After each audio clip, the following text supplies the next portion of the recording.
Assalamualaikum warahmatullahi wabarakatuh.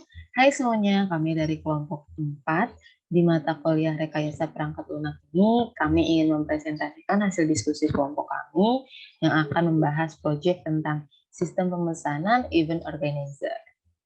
Sebelumnya, perkenalkan, nama saya Diah Ayunita Anggraini. Perkenalkan, nama saya Frizal Pratama dengan NPM 21150611032. Perkenalkan, nama saya Briano Hidayat dengan NPM 21150616040. Saya Putri Indrianti dengan NPM 2115061023. Oke, langsung aja kita mulai ke pembahasan. Yang pertama ada pendahuluan.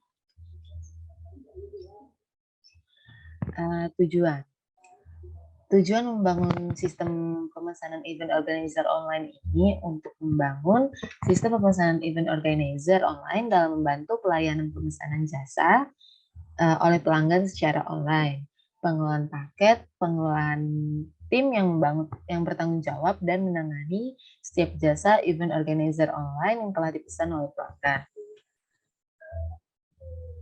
Lalu selanjutnya ada lingkup masalah. Lingkup masalah dari pembuatan sistem pemesanan event organizer online ini adalah pada proses bisnis jasa pemesanan sistem organizer online. Lalu selanjutnya ada permasalahan. Permasalahan bisnis yang dapat diatasi dengan sistem pemesanan event organizer online adalah yang pertama, proses bisnis yang masih konvensional sehingga tidak efisien dan lebih boros biaya. Lalu yang kedua, jangkauan bisnis yang masih terbatas pada lokasi fisik saja atau lokasi lokal.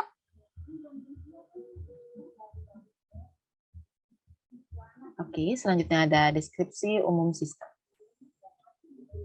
Yang pertama di sini ada kebutuhan user, di mana di sini ada aktor sebagai pelaku dan ada kebutuhan. Yang pertama itu ada pelanggan. Yang pertama kebutuhan dari pelanggan adalah dapat melakukan registrasi sehingga pelanggan dapat memiliki akun untuk memesan paket jasa event organizer online. Lalu yang kedua, pelanggan dapat memilih paket jasa event organizer sehingga dapat dipesan sesuai dengan kebutuhan acara yang akan diadakan oleh pelanggan tersebut. Lalu yang ketiga, pelanggan dapat melakukan transaksi sehingga paket jasa event organizer dapat segera disiapkan oleh event koordinator. Lalu yang kedua di sini ada admin, di mana admin dapat menambahkan atau menghapus daftar paket jasa event organizer sehingga daftar paket jasa semakin beragam dan pelanggan semakin tertarik untuk memesannya. Lalu selanjutnya admin dapat mengkonfirmasi transaksi yang dilakukan oleh pelanggan sehingga paket jasa event organizer itu yang telah dipesan oleh pelanggan dapat langsung diproses oleh event koordinator. Lalu selanjutnya yang terakhir ada event koordinator, di mana event koordinator ini dapat melihat dan menerima pesanan dari pelanggan sehingga event koordinator dapat mempersiapkan paket jasa event organizer yang telah dipesan oleh pelanggan. Lalu selanjutnya ada kebutuhan fungsional. Kebutuhan fungsional ini dapat meliputi yang pertama ada daftar akun. Pelanggan yang belum registrasi akun dapat mendaftarkan akun terlebih dahulu. Lalu yang kedua ada login pengguna. Pelanggan yang sudah memiliki akun dapat melakukan login. Lalu selanjutnya ada login admin. Admin dapat melakukan login dan dapat memegang hak dalam menghapus, mengedit, dan menambahkan apapun yang ada di dalam web tersebut. Lalu ada login event koordinator. Event koordinator ini dapat melakukan login agar dia bisa melihat pesanan-pesanan dari pelanggan. Lalu selanjutnya ada tampilan paket jasa. Tampilan paket jasa ini di sini pelanggan dapat melihat paket-paket yang ada di dalam web sehingga pelanggan dapat memesan sesuai dengan kebutuhannya. Lalu yang keenam ada pemesanan paket jasa. Pelanggan dapat memesan paket apa yang dia butuhkan. Lalu selanjutnya ada transaksi pembayaran. Pelanggan dapat melakukan transaksi setelah pelanggan memesan paket event organizer yang dia butuhkan. Lalu selanjutnya ada logout. Semuanya dapat melakukan logout dalam sistem pemesanan event organizer online. Lalu selanjutnya ada kebutuhan non-fungsional. Di sini ada parameter dan kebutuhan. Yang pertama ada availability, di mana pelanggan dapat melakukan pemesanan event organizer online pada operasional jam kerja mulai pukul 8 pagi hingga jam 7 malam. Lalu selanjutnya ada reliability, lalu ada ergonomi, dengan kebutuhan tampilan yang user friendly. Jadi tampilan itu sangat mudah. Lalu selanjutnya ada portability, di mana dapat diakses melalui web browser tanpa harus terinstall pada perangkat. Lalu yang selanjutnya ada memori. Di sini ada lingkungan operasi. Aplikasi web sistem pemesanan event organizer online dapat berfungsi dengan spesifikasi yang pertama ada server, di mana semua server ini dapat membuka sistem pemesanan event organizer online ini. Lalu untuk klien di sini ada Google Chrome, Mozilla Firefox, dan browser lain sejenis. Lalu ada OS. Di sini semua OS dapat mengakses web sistem pemesanan event organizer online. Dan DBMS di sini MySQL.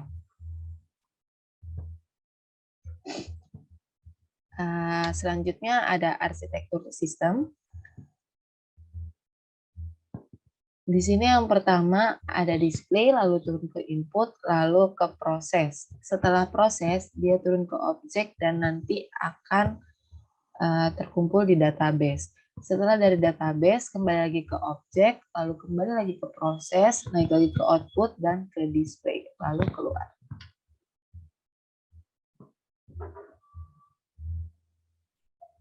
Pada sistem pemesanan event organizer online ini itu terdiri dari data description dan data dictionary.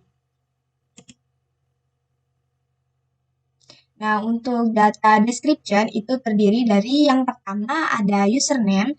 Nah, di bagian ini nanti akan berisi username si pelanggan yang digunakan sebagai ID masuk ketika si pelanggan itu ingin melakukan login di akun sistem pemesanan event organizer online ini.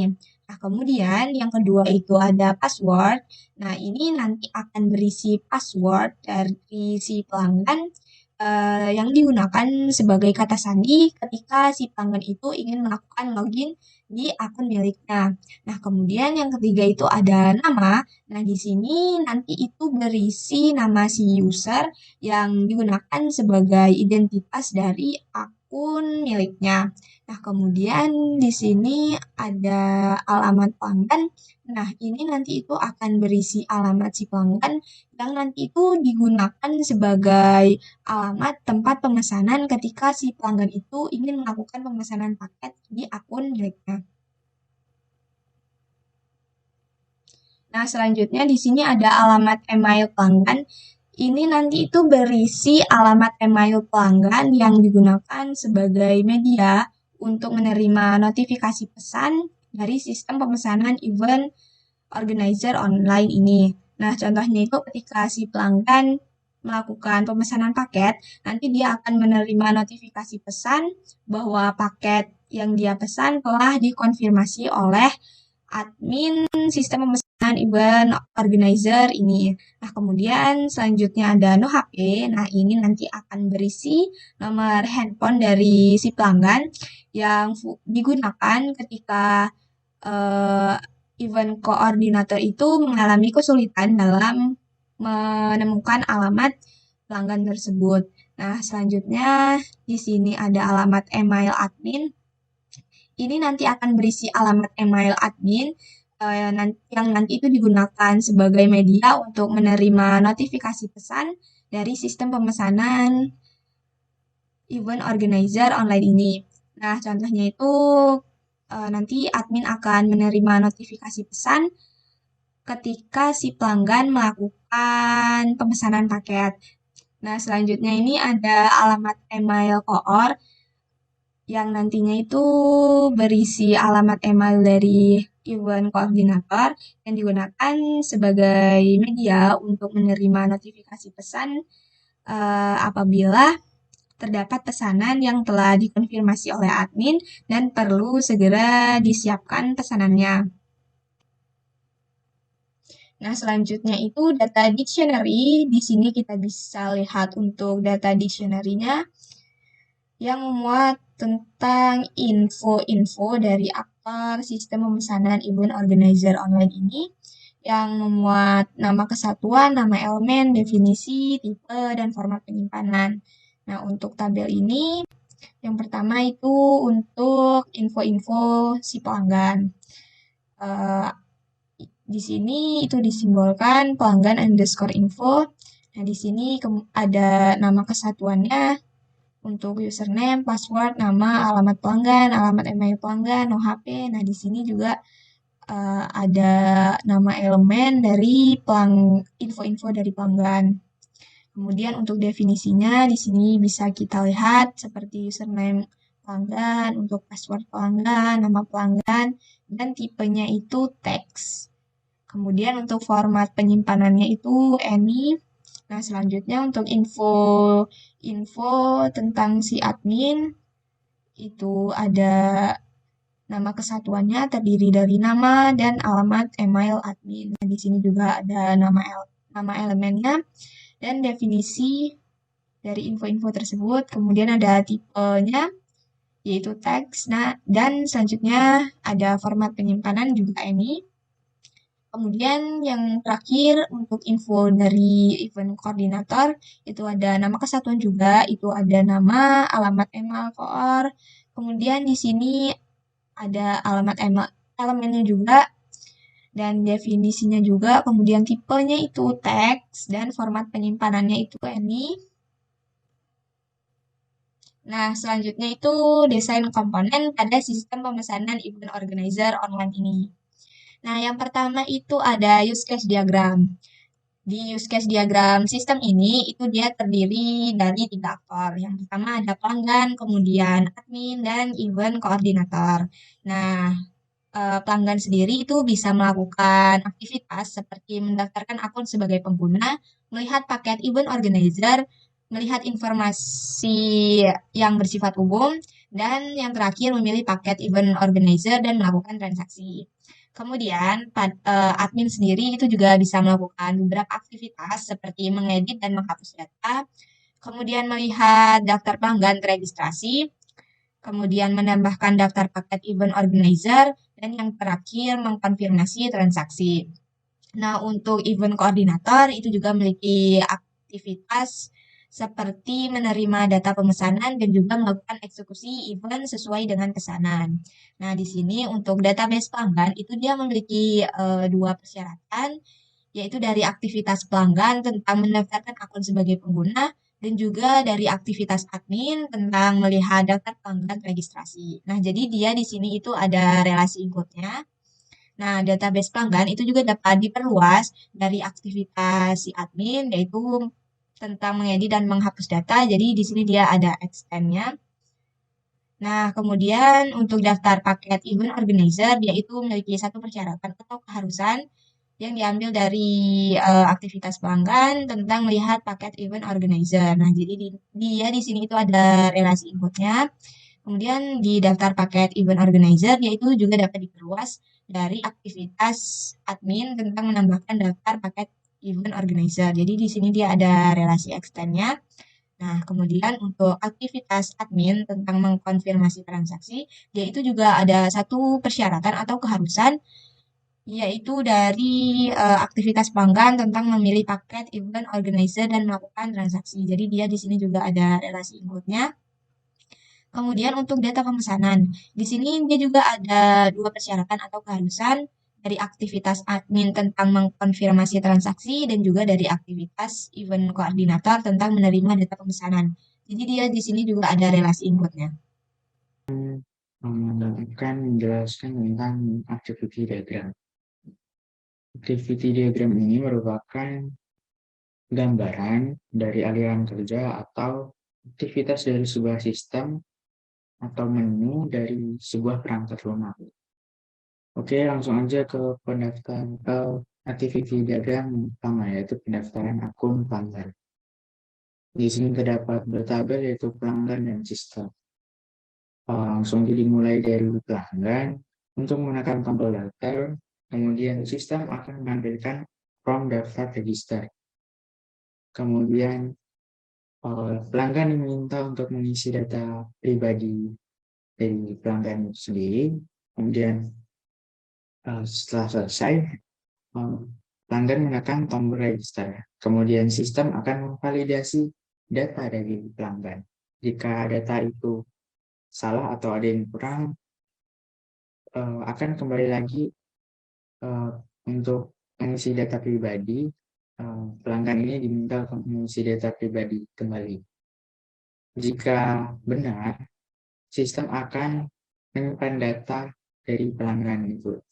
Kemudian sistem akan mengkonfirmasi pendaftaran via email. Kemudian pelanggan menerima konfirmasi pendaftaran dan selesai.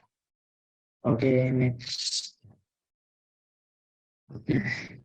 Selanjutnya yaitu login dari pelanggan. Yang pertama dimulai pelanggan. Pelanggan memasuki halaman login, kemudian sistem menampilkan form login. Kemudian pelanggan diminta untuk mengisi username dan password. Kemudian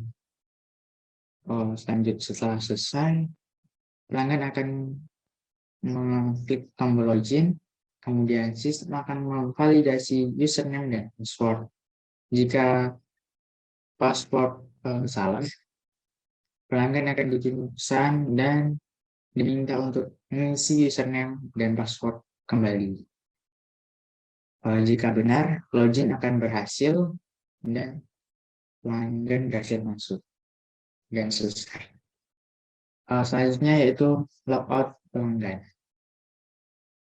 Dia dimulai lagi dari pelanggan. Pelanggan mengklik logout, kemudian terdapat pesan logout dan menghapus sesi login pelanggan. Kemudian login berhasil, maksud saya logout berhasil dan selesai. Oke, next. Selanjutnya ada transaksi pemesanan. Di sini terdapat 3 tabel yaitu pelanggan, sistem, dan admin. Oke, dimulai dari pelanggan. Pelanggan melihat daftar paket, kemudian sistem menampilkan daftar dari paket. Kemudian pelanggan diminta untuk memilih paket. Kemudian setelah memilih paket, pelanggan akan memilih metode pembayaran. Dan sistem akan menampilkan validasi dari pembayaran tersebut.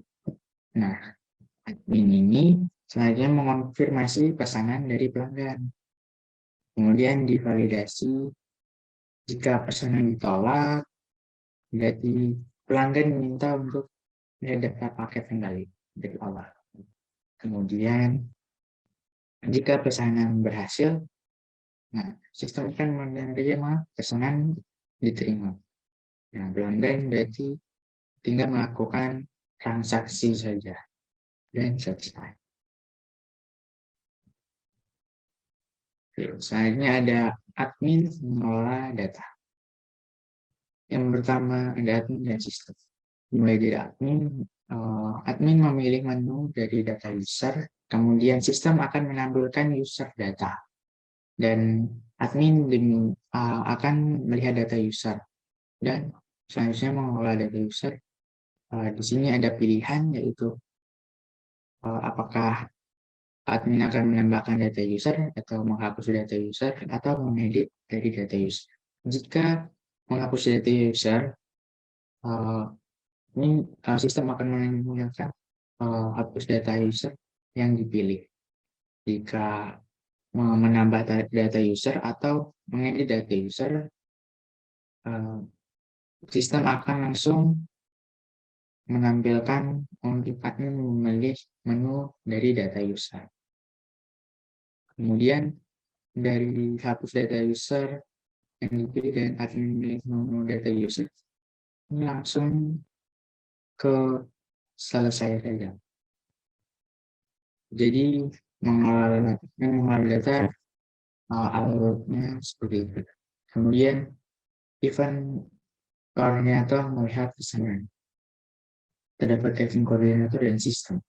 Yang pertama dimulai event koordinator login dan sistem menampilkan halaman utama.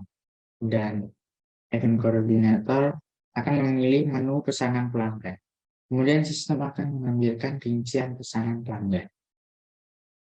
Dan selesai. Oke, selanjutnya akan dilanjutkan oleh rekan saya. Oke, jadi selanjutnya saya akan membahas kelas diagram. Jadi pada kelas diagram sistem pemesanan event organizer ini, pertama terdapat kelas data akun, yang di dalamnya terdapat atribut variabel yaitu username dengan tipe data string, dan ada password dengan tipe data string. Nah, serta terdapat metode yaitu validasi dengan tipe data boolean. Selanjutnya di sini ada kelas admin dengan atribut variabel yaitu nama dengan tipe data string. Selanjutnya ada alamat email admin dengan tipe data string.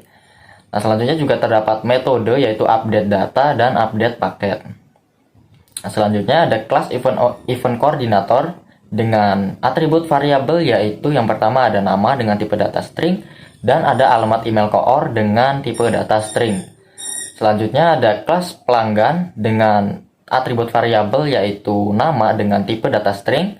Selanjutnya ada alamat pelanggan dengan tipe data string.